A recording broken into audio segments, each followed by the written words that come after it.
Chapter 26. So I went to see the Christians who had helped us out of China. Their leader greeted me cheerfully as usual and asked me how things were going. Not very well, I said. Yes, I've heard that you had to give up the technical college because your German wasn't good enough. So what do you really want to do now? I really don't know, I replied in desperation. At this he invited me to go to a Bible school. But that's the whole problem. How can I do a course at a Bible school in Germany when I just can't get the language right? He put his arm around my shoulders and comforted me. Isaac, this language thing is best learned among friends. In the Bible school, you would have friends who could help you with the language, and you can just sit there in the lessons and listen without any pressure. You understand what you understand, and the rest will come bit by bit. You know the subject matter well already, and you'll see how quickly you'll be able to understand the biblical texts themselves. This seemed a bit like clutching at straws, but the bit about gradually easing myself in seemed sensible to me. So 2 days later, I packed my things and traveled with one of the brothers to the Biora Theological College at Erishausen near Darmstadt. I didn't know what kind of theological college I was entering from a spiritual point of view. Excuse me. Even a few months in Germany had shown me that the Christian community there was quite splintered. What sort of place was I going to? Was it charismatic, evangelical, community church, Baptist, or maybe even a denomination that I had not yet encountered? We simply went there, and I had to trust that it was the correct path. The director wanted me to give it a try. I could stay there for a year at no cost, mostly to learn German, but also to register for theological subjects. Only as much as I could cope with. No pressure, no stressful need to achieve, only friends who understood me and would help me. When I joined the class, I was laughed at to start with. I stood there like a stupid boy.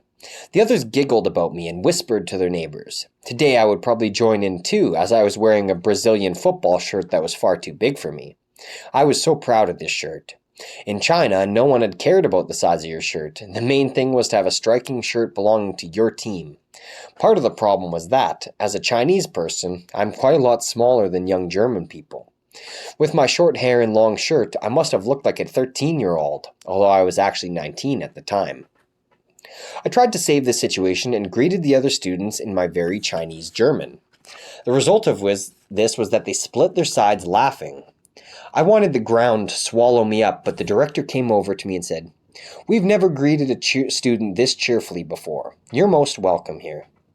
Now the students, too, became aware that their laughter had unsettled me greatly, so they came up to me one by one, greeted me with a handshake, told me their names, and spoke a few pleasantries, which I couldn't, of course, understand. I soon started to get on well with the young people. We learned together, but we also had parties and played sports. They were amazed by what I had been through, observing, "Isaac, you have suffered so much for God and overcome so many disadvantages, we wouldn't have been able to do that." They even started coming to me to ask about spiritual matters, about confession and protection, and about suffering and staying true to God. My relationships with my fellow students developed well, but the lessons proved to be a misery for me. As well as theology and German, there were more languages to learn, namely Greek and Hebrew. It seemed more and more clear to me that if I couldn't get a grip on these, then the Lord would not be able to use me. My uncertainty persisted. What should I do with my life? No way did I want to be a preacher. There were loads of talented people out there who could become preachers. "Lord, find them among your people," I said to him.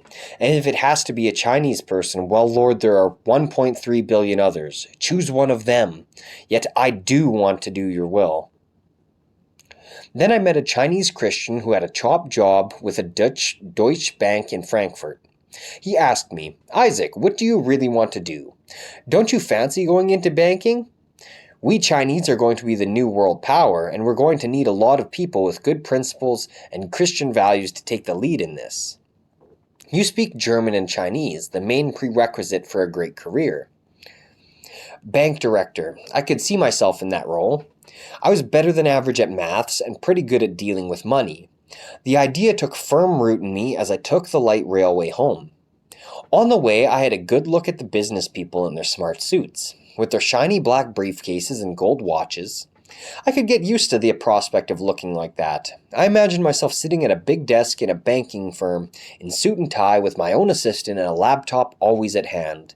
The salary of a top bank manager would provide me with security. But I was so lost in these dreams that I passed my station and forgot to get off.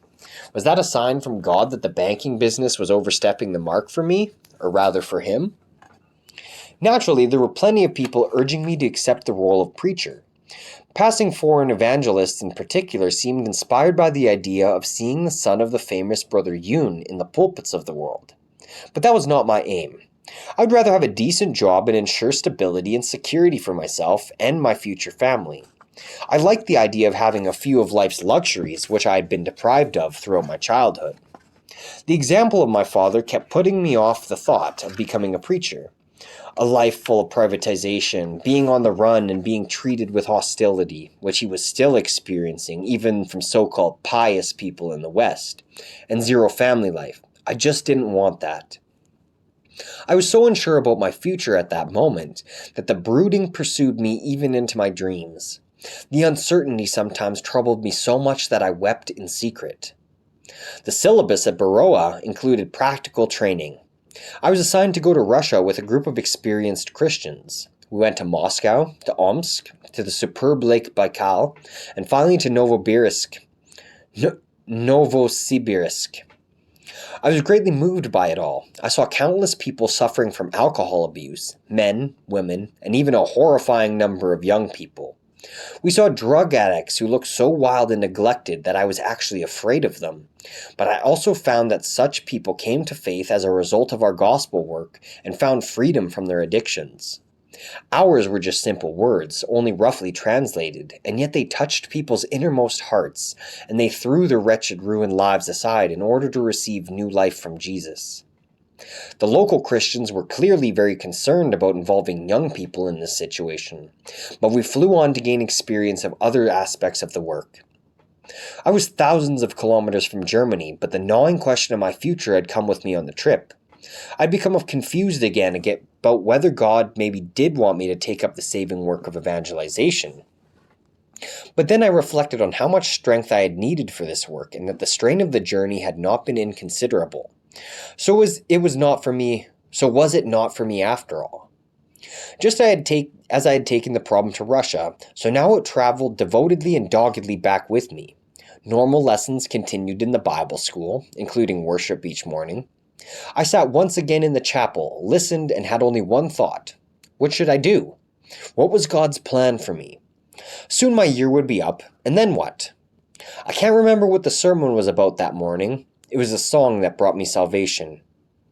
Your grace is sufficient for me. Your strength is made perfect when I am weak. All that I cling to I lay at your feet. Your grace is sufficient for me. We sang this song along with the band, and then the pianist urged us to sing it unaccompanied, each person as if for him or herself. Suddenly I knew. This is it.